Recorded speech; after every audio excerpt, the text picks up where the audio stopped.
Welcome to Sports Jazz. My name is Isaac. I have Josh, David, and Guitar in the building, and it's a full squad, full team today. So happy to have you guys on. And today, we are diving back into Chelsea. I know we did talk about Chelsea last time, but we didn't really say out everything very well. And I know you all have, or you all had, a lot of submissions to give. So once again, guys, I welcome you to Sports Jazz. Thank you so much, and please do not stop and keep subscribing, keep sharing the videos and links, and you join the Sports Jazz family. Going into going into Chelsea, we're starting with Enzo Fernandez, guys. Chelsea has more than news; it has a huge story from the players, the manager, their boss or chairman, the signing or recruitment system. Everything has been in shambles. How they performed last season, the number of managers they hired and fired in only one season or ever since Todd Boehly took off. And today, let's start with the new manager, Josh. I'll start with you, Enzo Maresca. How prepared is the new manager for the new season, and what kind of style of formation?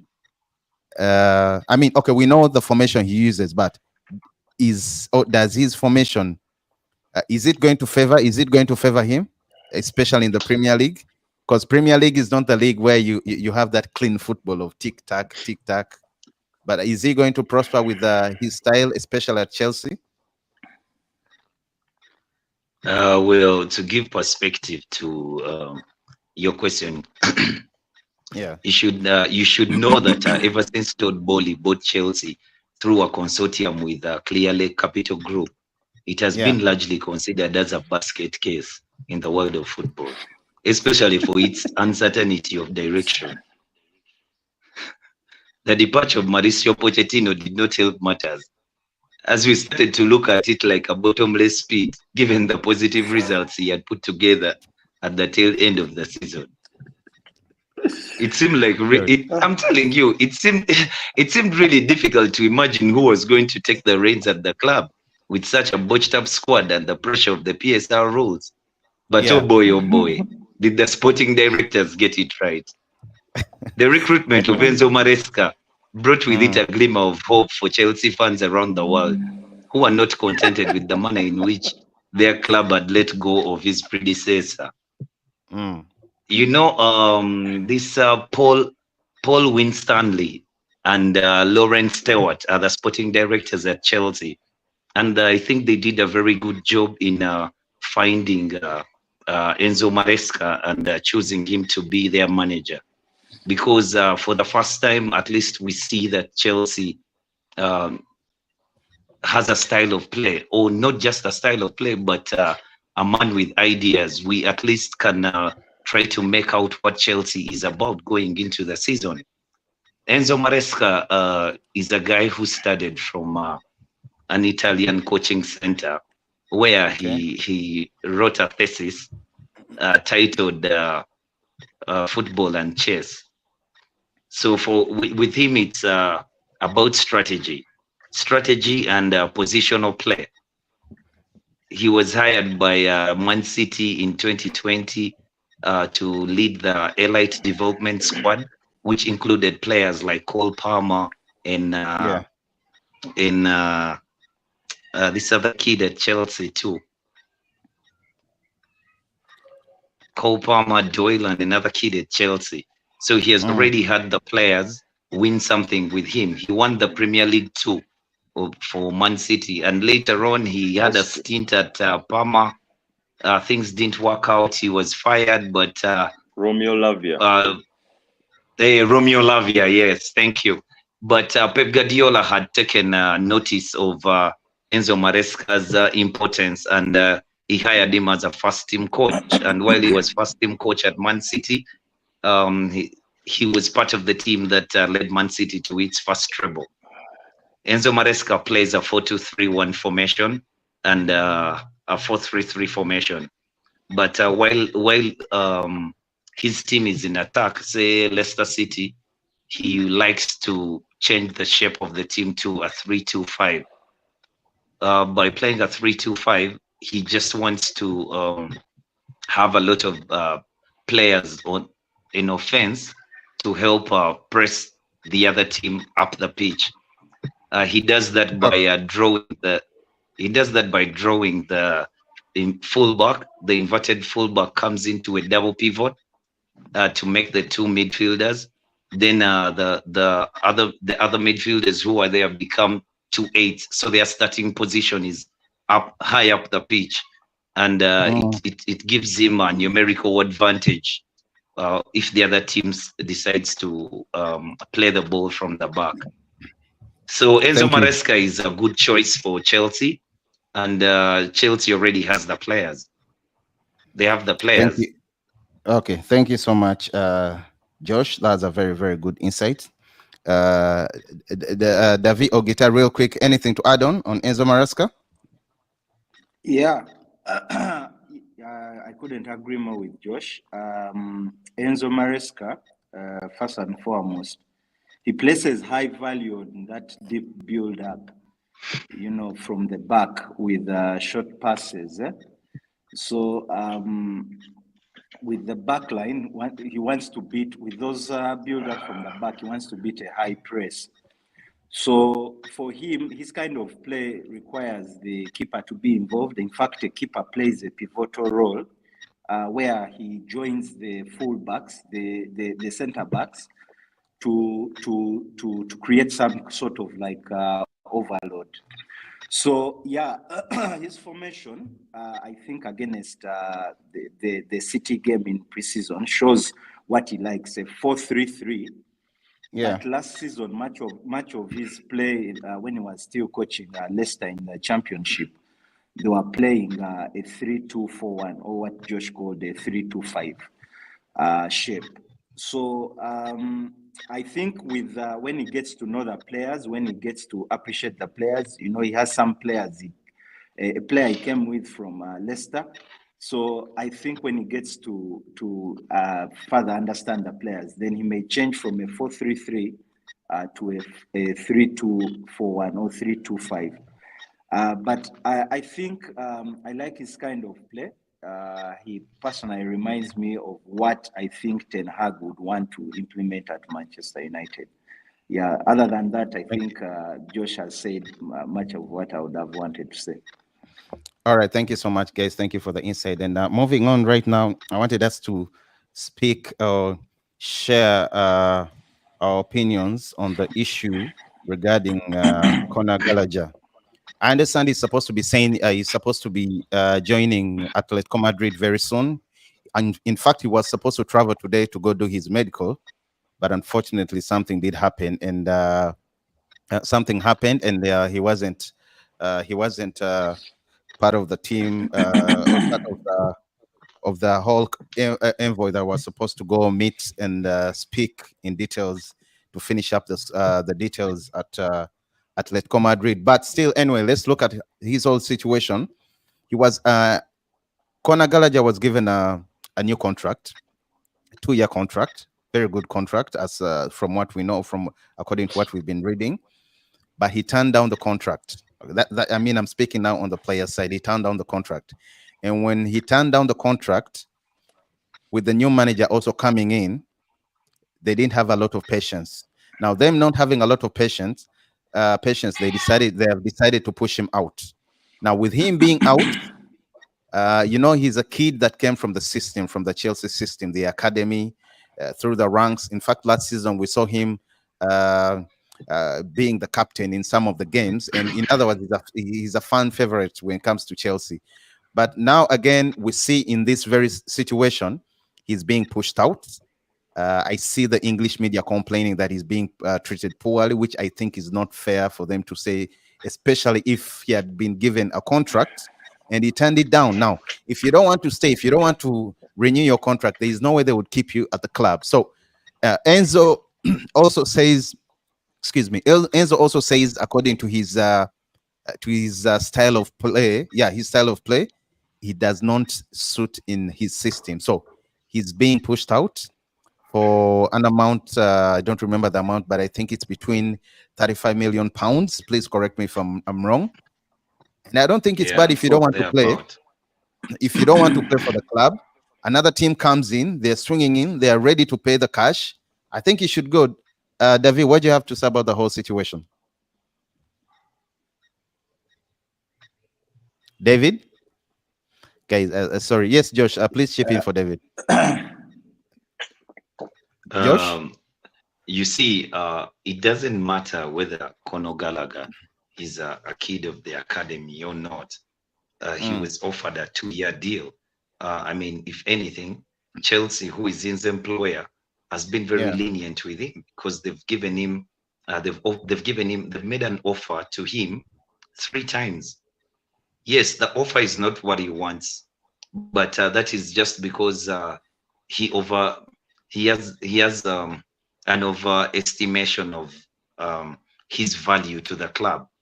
You know, I mean, if Mauricio Pochettino had made him captain and Mauricio Pochettino wanted to build everything around him, but the manager that was brought in is majorly his style of football is majorly possession heavy football.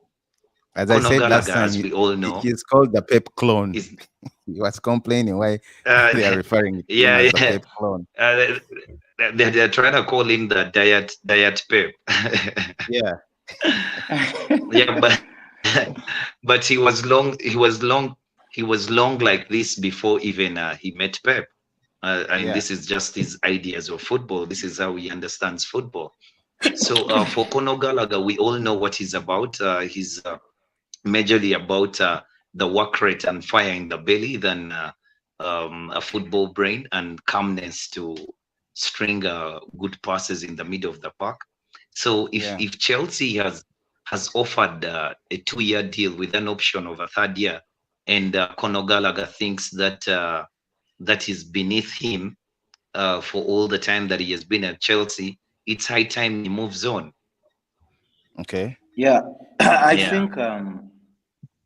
think for me, Chelsea is trying to, like what Josh has said, he's a young player. He's just 24 years old, and Chelsea is trying to avoid, they want what happened in the Rudiger situation to happen when it comes to Conor Gallagher. So I think for him to, like Josh says, to overestimate his position. When they brought in players like Caicedo, Enzo Fernandez, and at the time there was also Romeo Lavia. He should have seen the writing on the wall. The kind of play the style he wants, the style I think the manager or the team wants, he may not be able to offer that. They want midfielders who are going to get the ball and make a turn and move forward. And he's more of like, that sweeping, sort of like he plays more role of a sweeping defensive midfielder than the modern day, CDM or even a central attacking midfielder. So for me, I think, sometimes if a club shows that they are not really that, they are not really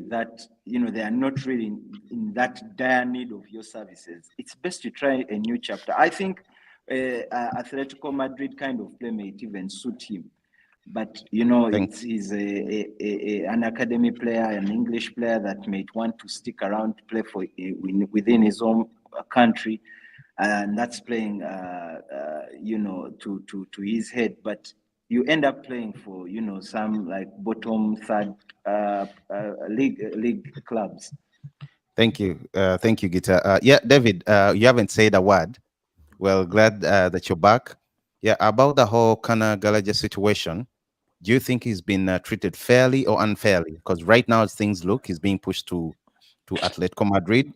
Fans are not happy.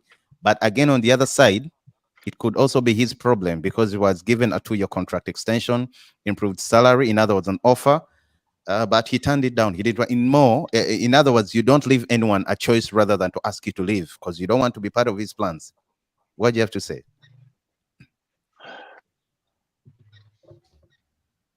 Oh God, David. David, so sorry guys. I really wanted to get his opinion, and I know Nick Fadley was saying Yeah, maybe I will ask him. I'll try to go back.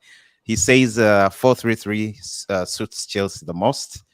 Yes, Josh or Gita, you think in 10 seconds each one of you, does it? Is it the best formation for Chelsea?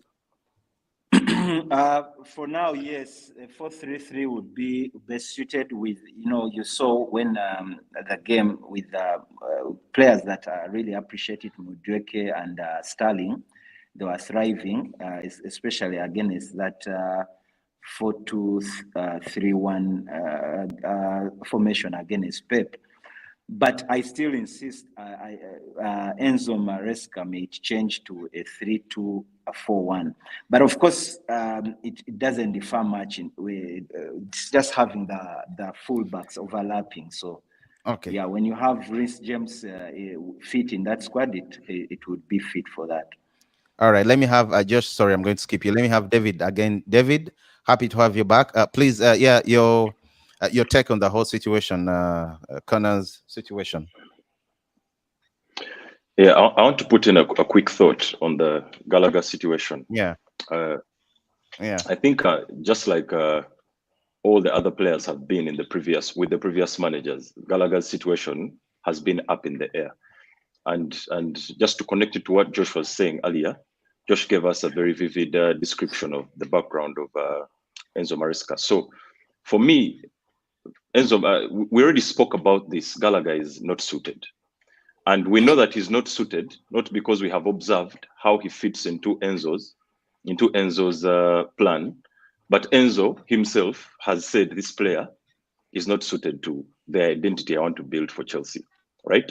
So for me, as unfortunate as this is to the wider Chelsea fan base, that's a plus to Enzo Maresca, because right off the bat, he's coming and he's being very firm about his identity. I know that most of us watched that interview where Pep Guardiola was talking about Enzo Maresca, and he kept saying, if you deeply, deeply believe in something as a manager, then you're bound to succeed. And that was a reference to Enzo Maresca. So we know that Enzo Maresca is going to be very, very stubborn with the identity he wants to build. And similar to what Arteta did when he had just come in, he's not, he doesn't mind whom he has to, kick out of the way, no matter the relationship Conor Gallagher has with Chelsea. So for me, if I were a Chelsea fan, that would give me confidence. I would know that this guy is ready to ruffle some feathers in order to bring his ideas to life. Thank you so much. I'm moving on real quick, guys. Let's talk about the Enzo Fernandez saga real quick. This is a quick one because everything has been in the media, everything has been talked about.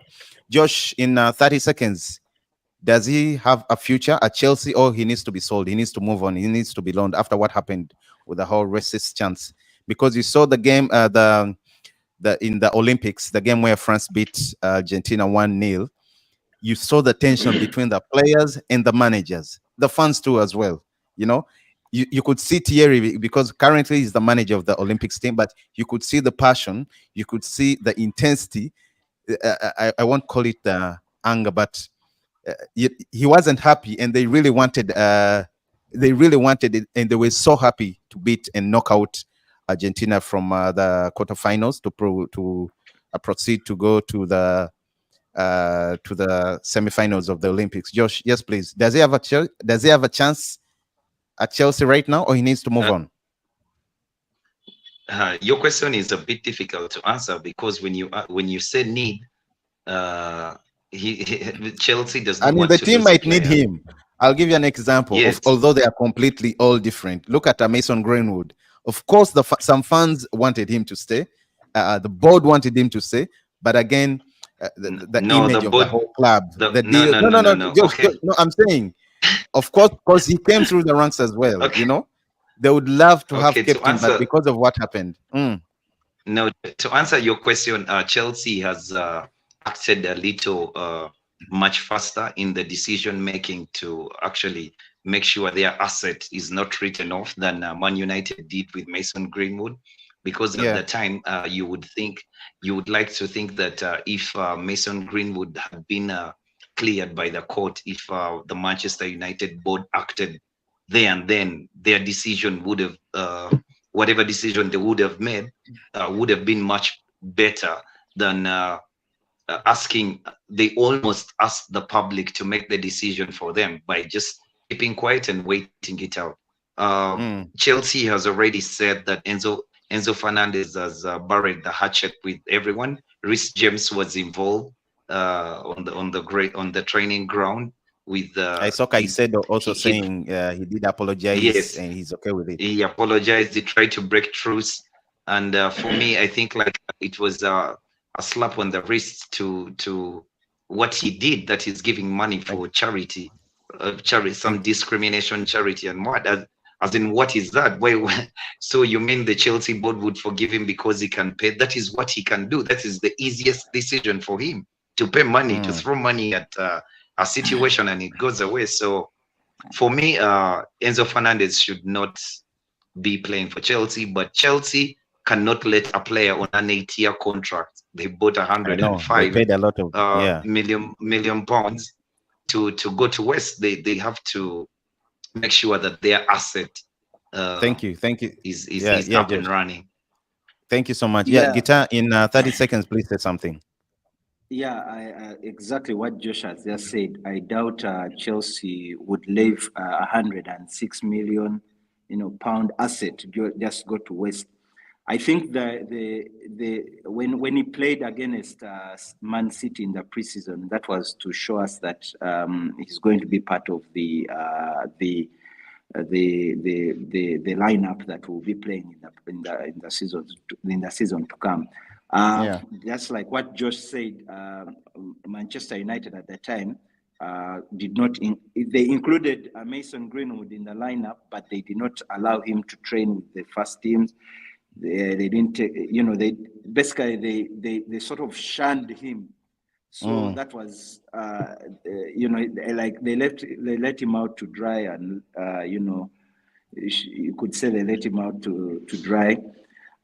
What I don't know, maybe if we could add a twist to this is, I don't know if maybe the fans will be open to Enzo Fernandez coming back, but with the recent riots that have taken a racist shape in England, I maybe they'll perhaps allow him, because there seems to be that divide, and there will be those ultra far right fans that may want to use him as the poster boy. But like Josh says, it's a disappointment, a slap on the wrist, and it shows me that Chelsea will put business over trivial issues like racism and the like. Thank you so much, Guitar. Yes, David, anything about Enzo Fernandez?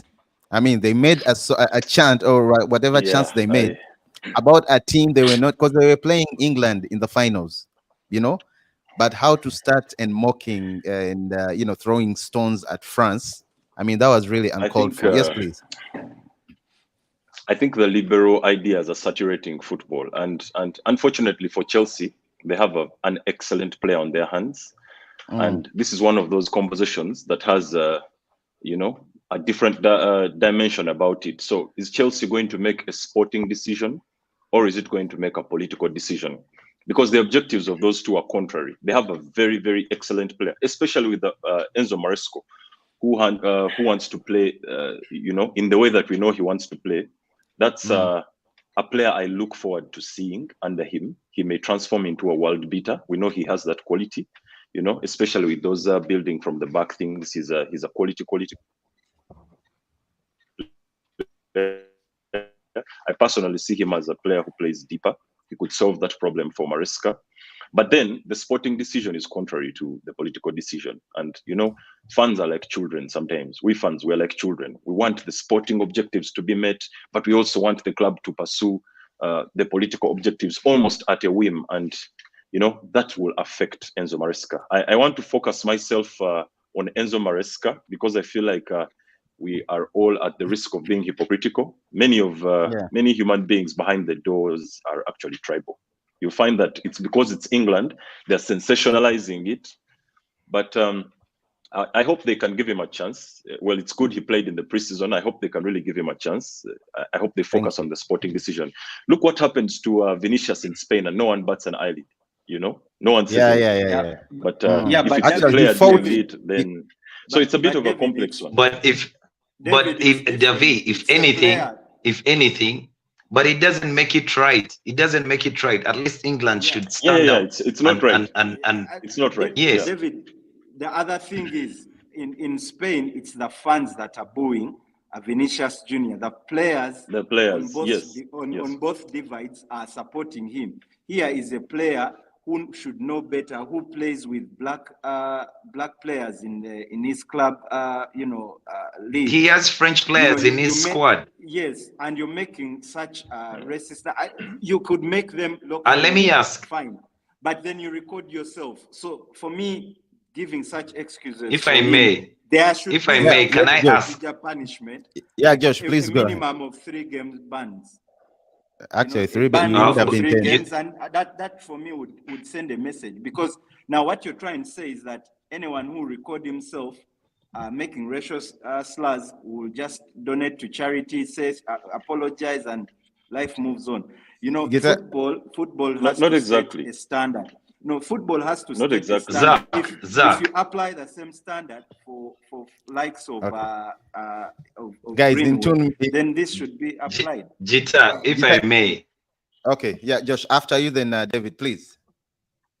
Yeah, you see, like, have you thought about if a sports fan is the one who had done what Enzo Fernandez did? They would, even if he was a season ticket holder, they would ban him from the stadium for the whole year. We've seen that. We've seen that in Spain. Yeah, it has happened so many times. Even in England, it has happened so many times. The camera gets you, and they'll book you, they'll charge you, and they'll ban you from the stadium. Now imagine this is a footballer, this is a player. I don't think he can be the same. You know, he could have apologized, and everyone is playing to the gallery, but deep down, they know who he really is. Wesley Fofana cannot forget who he really, who Fernandez is, and they're going to share their locker room. So they can play to the gallery for all they want, but Devi, there's bad blood there. Chip in, Devi, before we move on. David, I don't know whether you can hear me. Guitar was saying something earlier. Think, Josh, looks like, you know what I think? Yes. Yeah. You know what I think? I think if individual clubs take it upon themselves to probably deal with the players or the fans at that level, I think we shall have a bit of confusion in like a unified way to solve for racism, right? What I think should happen, and if it were up to me, I would prefer to see FIFA, and the bigger football associations coming up with a wholesome solution that will punish both fans and players alike, because now I look at the situation where players have money. Like you said, money is no object. He feels literally nothing. And if a player is getting a big contract, like we know Enzo Fernandez is, that's what it's like was saying. It doesn't help.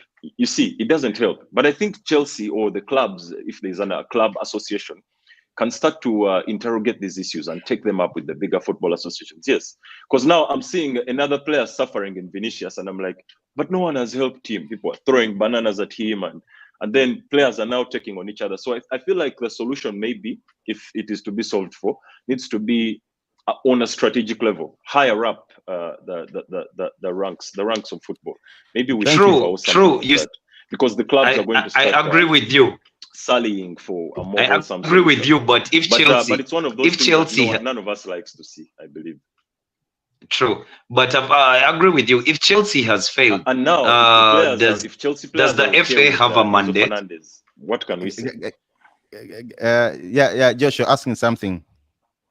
Yes, I'm asking, like, if Chelsea has failed to actually punish or call out Enzo Fernandez, does the FA have a mandate to actually put stringent measures to make sure that a player who was caught in such an act is penalized in this manner?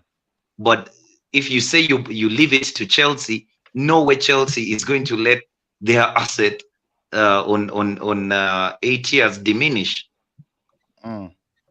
So what has the FA done? Because I was thinking in Vinicius Junior's incident. It's the La Liga that's actually should do what should come out to support him. Okay, thank you so much, guys. That was really a good one for you guys to take in each other. I mean, I enjoyed it. That's why I didn't even.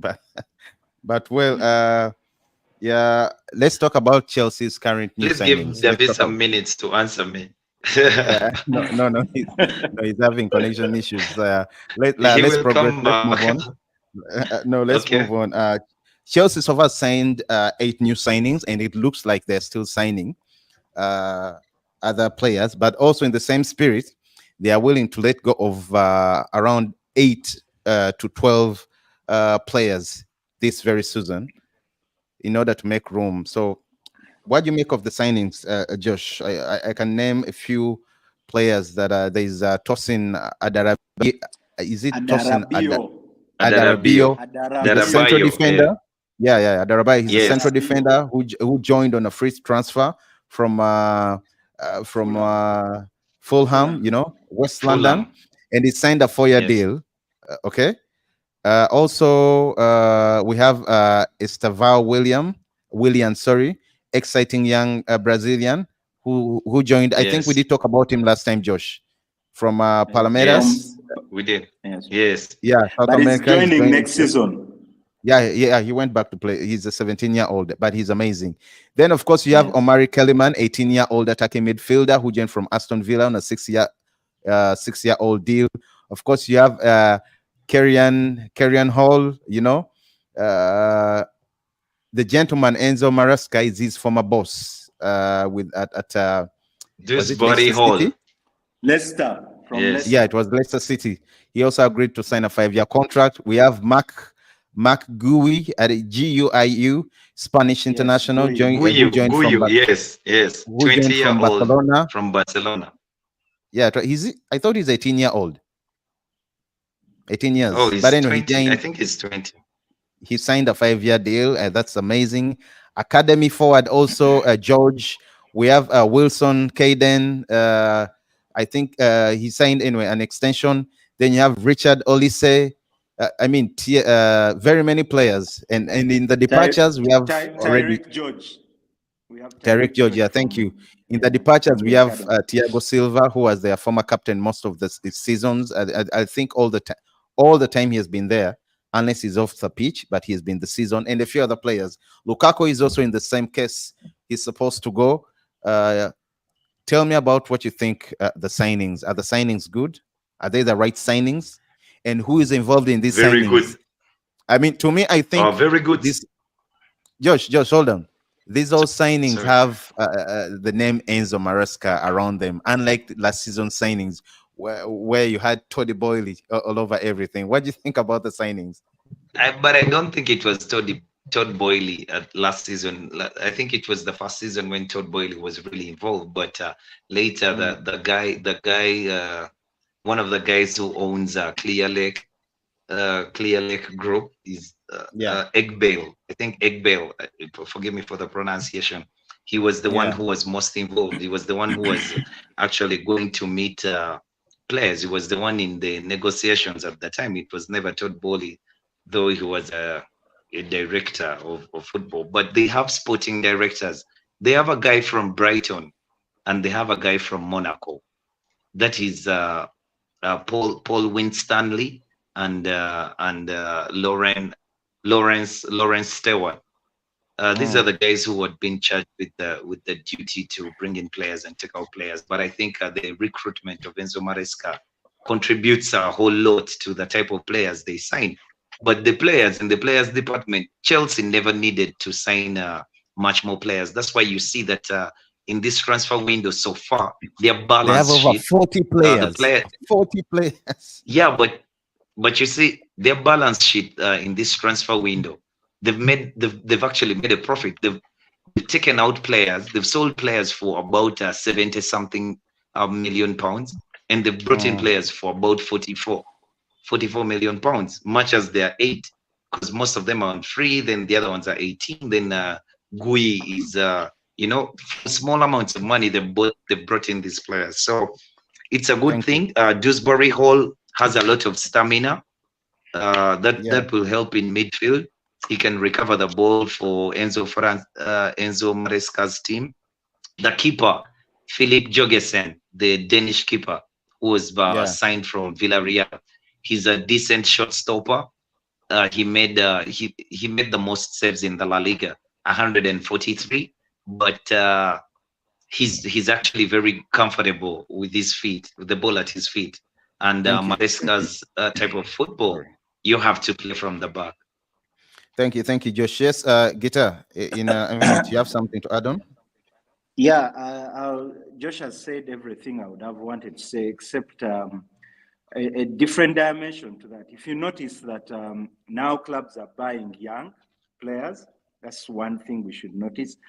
Like Josh says, I don't see the need. Of course, a new manager normally wants to bring in players that fit his style of play. And there's a reason why I think Kane has been brought from Leicester, someone he needs in the midfield.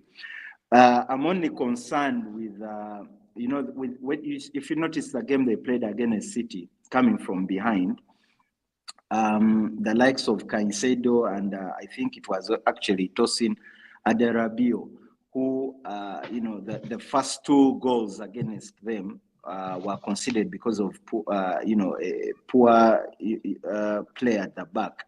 So when when we brought in the old players like Madueke and Sterling that were tried and tested, we say that Chelsea was actually playing very well. So it's for me, it's always risky for a new coach to come in and immediately buy in 8 or 5 or 4 players, because if they don't suit the kind of play, then you're going if you dismiss him or you fire him, as Chelsea is known for, then you run a risk of having to have an overload. But given that they have made profits, they have bought players cheap on the cheap, and many of them on a free transfer, it's still not a big deal.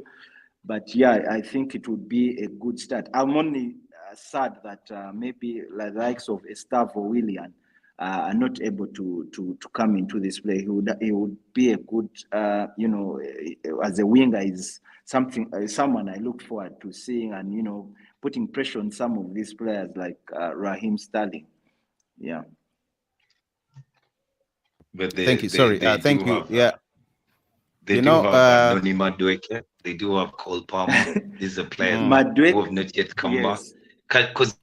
Okay, can we run through Chelsea's lineup real quick? See, I think they are coming. We are going to, because they're supposed to play Real Madrid on Wednesday, still in a friendly. Okay. So I'm assuming some of the players will be back. Yes, Josh. Yeah, we can real quick.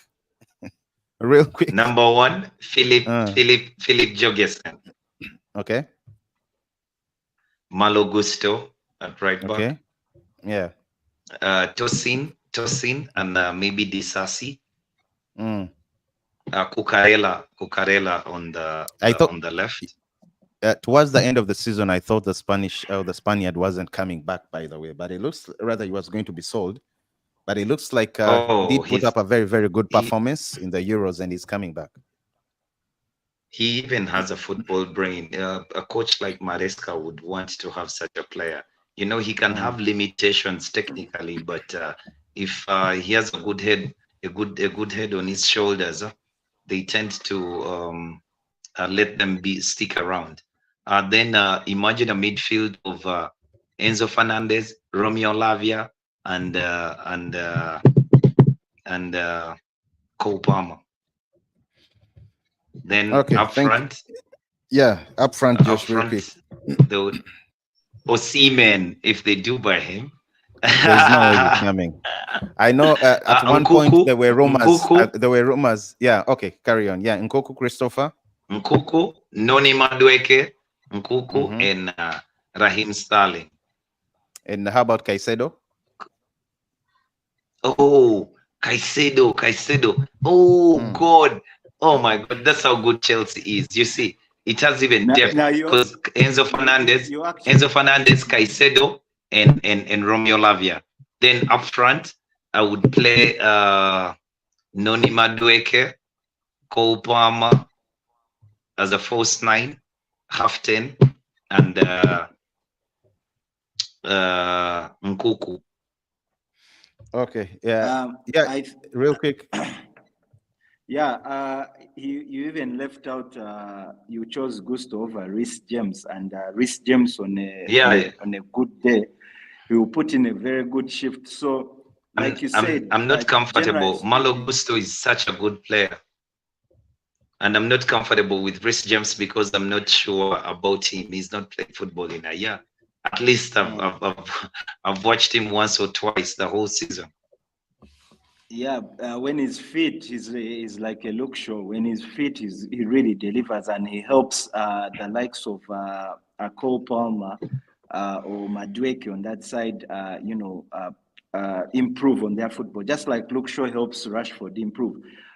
Just you see, when you talk of that lineup, then you add on the new players. It seems to me, yeah, it's always good to have such kind of squad where you have so many players, but then you know what I've noticed is that you have to have those team consistencies, like players playing in and out, and then you have a formidable starting 11 that you can only tweak, a few players with substitutions, or maybe when you're depending on the kind of game you're playing. So for me, Okay. Real quick, the guitar. We are really far because behind when in you 10 have, seconds. unless you have players like Modric and so who have not yet picked up, and then you're bringing in extra players, so it's going to be quite something to watch. Yeah, and also in the same sentence, you have players that are leaving. Defenders like Trevor Chalobah. In fact, he wasn't included. I don't know whether he has been called, but he wasn't included in the preseason He should lineup. leave. You have players like Bongoli Lukaku, who's currently who's been playing in Italy, and right now Napoli wants to keep him, but also at the same time, AS Roma also wants him. So anyway, I say they can always, if Chelsea really wants Victor, the Nigerian and Napoli forward, they can always use Lukaku as a bargaining chip, not to pay that ridiculous amount of money Napoli is asking. Anyway, guys, moving on. Yeah, okay, real quick. Will Chelsea finish in the top 4? Wow. Yeah. They take United Sport. Yeah. What? Okay, They give them take United first, Sport. second, third, or fourth. No, there will be time for that. I will give you in the future. No. But I Give said me they right take now. You United can. Sport. I would say they will not finish in the top 4. I'm happy to place them around. I don't place them in the top 4 with Man City, with Arsenal, with Liverpool, Aston Villa really looking good, and Aston Newcastle Villa looking good. It will be a tall order, but of course, I expect with Enzo Maresca for them to they will finish in European places. Yes, they will finish in European places. Which side of Europe, I don't know, but they'll finish in European places. Not the conference, though. Let's go into the preseason games, matches that have been happening, where we had Liverpool beat Manchester United 3-0. We are going to come back. Let me just read them real fast. Liverpool beating United 3-0. Man City beating Chelsea 4-2. Real Madrid losing to Barcelona 2-1. Bayern and Spurs, Bayern beating 2-1. And of course, we have Arsenal versus Leverkusen that are going to be playing also on Wednesday, on the 7th. And not to forget Adieri's team, Newcastle, that was beaten by Yokohama FC 2-0. So let's right back to the Man United Liverpool game. Josh, please, in 1 minute, because we really don't have time, tell me, what did you see the weaknesses of Manchester United, and how about Liverpool? Liverpool has been really underrated. I myself wasn't really rating Liverpool so high, especially with Ancelotti coming in as the new manager, but it looks like they're good to go. Mo Salah is really brilliant. Yes, Josh. If David is there, let him take it first. No. Let me start. Let me take it. Let me take in. Okay. Yeah. For me, it was a game where the result does not actually speak exactly what happened.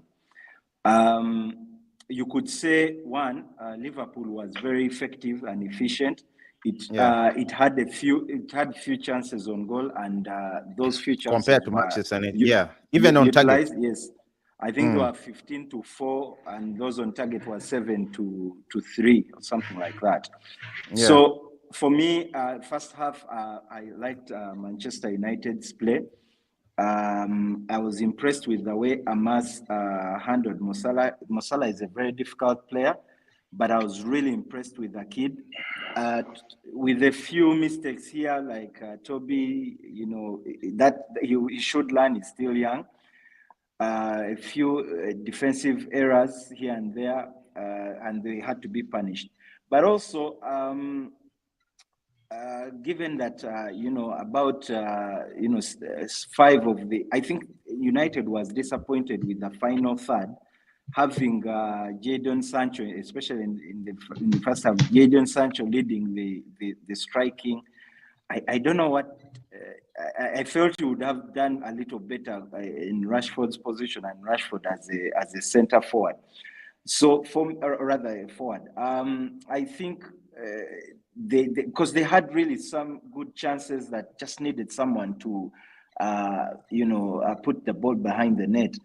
I was impressed with the way the kids were playing, and if you notice, about 5 or 6 first-time players were not playing compared to Liverpool. But yeah, on the whole, maybe you can see that Ancelotti is getting, there's a good bond, getting to know his kind of team. It's the same team that has been playing, and I think Carvalho may not be, because there were rumors of him being loaned out or being sold, but he has had the best. Yeah, he has had the best preseason for Liverpool, in my opinion. Correct. Yes, Josh. Josh, please. In a few minutes, we're really behind time schedule. Yeah. What did you think of the game? We did stream together. You got my opinion. The game was beautiful. I know, I had your rant, but the game was beautiful for me because United. What I wanted to see United do, I saw, and I saw the things that I already knew that United lacks, or United will be found out. I don't understand how so many people are against Erik ten Hag when they know how United is and what. You see, we're going to go into the season the same way we finished last season, with maybe Joshua Zirkzee and Lenny Yoro, who is out for 3 months, but those are the players that we shall have. Okay, thank you. Oh God, I don't know what's happening, Josh. This is not in really any good. type of yes, Josh. No, carry on. Very good. I'm saying in any type of system, they will still do what they whatever they do, and on the whole, United played well. I saw the formations. I saw what Erik ten Hag is trying to do. Liverpool just had too much quality for United. That's all. The difference was in the quality. They had 5 shots. They scored 3 goals. We had 15 or 18 shots. We didn't even get a goal. We were sloppy in attack and what. So it's all good. It's all good. It's not bad. I like the start. As Gita said earlier, I think people should not focus so much on the preseason results, because we've seen teams that really perform so well in the preseason. Manchester United, they come to the league and they perform terribly. So United beat Liverpool in Thailand 4-0 only to that season. They even beat Chelsea. Season. They also beat Arsenal in the preseason, and they lost. So preseason for me, it's a chance for young players to showcase what they have. Okay, thank you so much. I think that's it. We have questions from Nick Fadley. Yeah, we are going to come to that. Okay. Yeah. Josh, you have anything on Newcastle? Because Adieri keeps coming back every time. Yeah, Adieri, I hope you're here today. Adieri. I hope he's watching.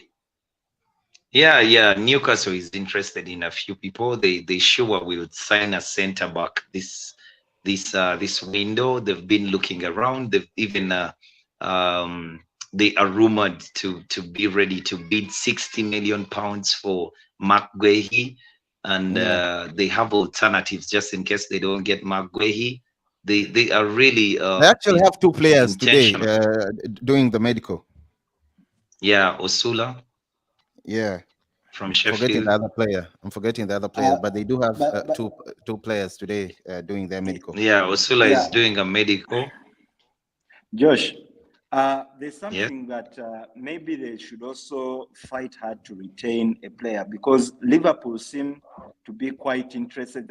I know it's still a rumor, there has not been any bidding, but the rumor just won't go away about Anthony Gordon. And for me, I think he's one of those key players for Newcastle. So Newcastle. Adhieri should look out for, maybe pray that Newcastle hold on to him, as well as their coach, because the interest from England and different clubs. The coach, rather the coach has the already, coach. the coach has already committed himself to Newcastle. He Yeah, said you he's know, going with, to stay. But So anything can calling- happen. Anything. but Anyway, calling from Yeah. your national national for team Anthony is quite Gordon, different. at least Newcastle knows that they will get premium. yeah, they're for going to him. even offer him a new deal. But if someone comes for him, they really have to brace because he's really, Yeah, they'll really, get really- premium. They'll pay Anyway. highly for him. Yeah, Josh, moving on to the Olympic semifinals, we see Morocco versus Spain, France versus Egypt. By the way, I did enjoy the game between France and Argentina. I for one are supporting France. Don't ask me why, but that day, I like the passion. The game, the game. Security was beefed up after the game between the fans, the players, the managers. It Yeah, was really, really, Thierry really, really Henry- so tense. Thierry Henry has apologized for his part in it. There was like a brawl after the game. And actually, But that that should have was been a expected. second I goal. I don't know found why it- they cancelled. Yes, Josh. No, There was a infringement on the player. Ali Akushi appeared to have stamped on a defender's foot. Yeah. But all in all, France won the game. I was happy for Mateta. Mateta played for France. I never thought I would see Mateta in a French jersey. He had a But, very good game. yeah. Is- Even Yeah, he had a Lacazette good game. played. You had He Lacazette looked coming sharp. off. Yeah, Yeah. I he think, looked really sharp. Yes, I Gita. think the broil started when they were celebrating. Otamendi claimed they were celebrating in front of their own families, and how the players howling, sort of like mocking the family. But as But it all professionals, comes back to what happened after yeah, Argentina won and the. that's what I'm. That's why I was Europe saying that Conference it's quite absurd that the security at the stadium was not beefed up. I mean, like it was me as a fan who was watching at home on TV. I expected for the ending of this game to be. There was a lot of tension around the game, so I Yeah, the expected tension like was- maybe stewards, security detail of the stadium to man it better, because you expected something like this to happen, but it did still happen. But football Okay, going your on. France semi-finals. will play Morocco. Yeah, who are you picking to go to the finals? Morocco versus Spain? Oh, I know you're going to say Spain. Morocco. Ah, okay, that's impressive. And Morocco is France so versus beautiful. You Egypt? should. France versus Egypt? France. And yes, Gita. So that's for you, Josh. Morocco versus Spain in the finals, of Spain versus Morocco. Yes, Gita. No, who you picking up? Morocco versus France. Because Morocco will Morocco play versus first. Okay. France. Yes, I Gita. said Morocco Gita, at your 7, mic. at 10. Yeah, I would want to see Morocco and Egypt, but it seems France may edge Egypt. But I would have loved to see an all-African final. Okay. Thank you so much, guys. It's been a pleasure. But before we sign out, okay, let's attend to Nick's questions. He always comes and warms up with these questions, which is a good one. How many games? Yeah, thank you very much for the question, by the way, Nick Fadley. Yeah, he says, Isaac, how many games is considered a fair amount of games to judge Maresca? I would say 8 games, 10 games, to be honest. I do not believe in any club that fires a manager right after 4 or 3 games. I would say, okay, 8 games. 8 games is okay. And to Josh, Really? he says keep or sell, Jackson or Mandrake. Modric. Modric. I would keep Jackson, I sell Modric. Yeah, I don't Ooh. believe Modric was Ooh. worth that amount. Ooh. Ooh, see what Uh-huh. I just did there. You're saying you're doing vice versa. Yeah, Modric as in and Jackson. yo, You're keeping okay, Modric. Mudrik has all this potential, so I hope Maresca can unlock him. To me, I think he's a fraud. No And disrespect he's to been Chelsea taking fans. good advice Was from people like Fabregas, and you know, but he's not really that player.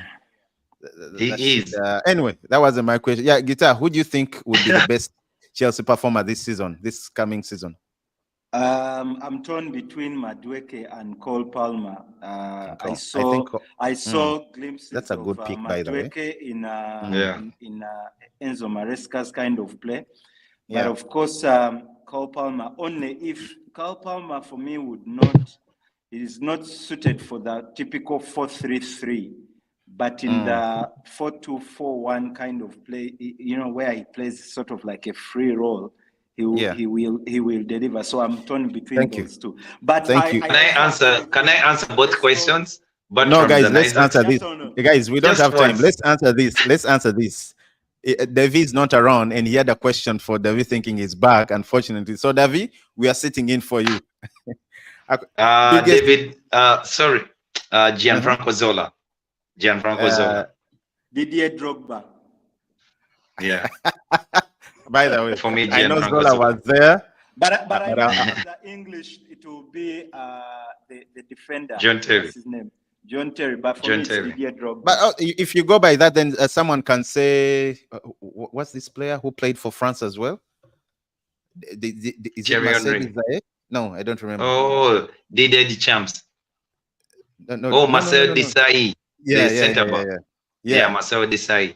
But for me, Gianfranco Zola. But Didier Drogba makes sense because he did win a Champions League. Yeah, I'm picking Didier Drogba on that. So yeah, Josh. Anyhow, to answer Isaac's question, I would go with Romeo Lavia. And to answer your question, even one game is enough to judge Maresca because you will learn so much. Josh, you will learn so much about him. Isaac, not to fire him, to judge him. Isaac, I need to chip in since Josh chipped in. For me, I would keep Mudryk and sell Jackson. I'm not a huge fan. And for me, I'm not saying judging his, just to understand his style of play. I would say give him up to about 7 to 10 games to just appreciate his kind of play. Okay. Real quick, guys, in the transfer news, let's take 2 minutes. Barcelona are desperate to sell Frank de Jong, trying to offer him to Manchester United, and that is because of the huge wages. Let them pay his money. Pay his money. Barcelona is a fraud that de Jong needs to sue them. And Leipzig has officially signed Xavi Simons for another long season loan from PSG. Galatasaray have signed Gabriel Sara from Norwich for a fee of 18 million euros. Then Ezequiel Fernandez to Al-Qadsiya. Sorry, I'm not so good with especially names Saudi clubs, but Al-Qadsiya is deal is done. 18 million euros given or paid to Boca Juniors. Then David Datro Fofana expected to leave Chelsea this summer on a long season loan with a buy obligation clause. You have again, they're talking about Romero Lukaku leaving. Chelsea and Gremio are closer to reaching a full agreement to sign Gabriel. A deal not yet done, but advancing. I think, of course, Conor Gallagher is very soon joining, really soon joining Atletico Madrid. Then you have, by the way, incoming news, guys, breaking news. Atletico Madrid have submitted an official bid to Man City, 35 million pounds to sign Julian Alvarez. No. The bid is not yet. I don't know which amount, but yeah, they're trying to sign Julian Alvarez. Josh, I remember I told you. Yeah. Julian Alvarez. Yeah, but I told you he's perfect. He's perfect for either Arsenal or Atletico Madrid. Okay. Another one, a quick one. PSG have finished signing. In other words, agreement reached between PSG and Frankfurt to sign William Pacho 40 million euros. Deal and documents, everything is expected to be done in the next 24 hours, sorry, as per Fabrizio. Then Olympic Marseille, guys, they are signing players back to back. Very, very good players. They've opened talks to sign Rulli as a new goalkeeper. That's from Ajax, or Ajax, as some of you prefer to pronounce the name. I think, yeah, that's really much it. The rest, Marseille, rumors. Olympic Marseille is traditionally a bigger club in France than PSG. Yeah, traditionally, that's traditionally Yes, so that's correct. And of course, Dani they're Olmo. getting their groove back. Fabrizio says Dani Olmo and his camp will travel to Leipzig later today to speak and see if they can forge a deal, if they can forge a deal for him to join Barcelona. He really wants to go back to Barcelona, but well, who knows how things will go. And Liverpool fans, Ancelotti just said a few hours ago, a club like Liverpool always keeps its eye open to see what's available in terms of playing, and he also rather signing players. Ancelotti further goes on to say Richard is working hard behind the curtains, and it's about the players that can strengthen the squad. That's what they are looking for, not particular positions. That's Liverpool's new manager, Ancelotti. And Manchester United fans, the last one.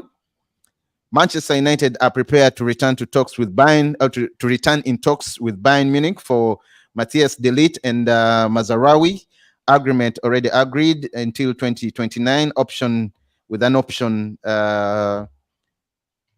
Plus option. Yeah, plus an option for a further year. It looks like United is back on the table. They want to sign both players at once from Barcelona. From Bayern Munich.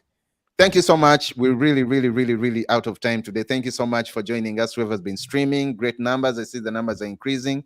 Nick Fadley, man, thank you so much, and shout outs to you to always keeping it real. You're the best. In the comment section, and I see he says Marseille Bordeaux used to be bigger clubs. Bordeaux is the one that filed for bankruptcy, right? Yeah. Yes. Unfortunately, Bordeaux has been written off the books. Yeah. Unfortunately, anyway, they used to have players like Zidane, like Christophe Dugarry. There you go. Subscribe to Sports Jazz, everyone. Thank you so much for tuning in. David, shout outs to you. Isaac, Josh, and Guitar, we're signing out. Peace. Sports Jazz.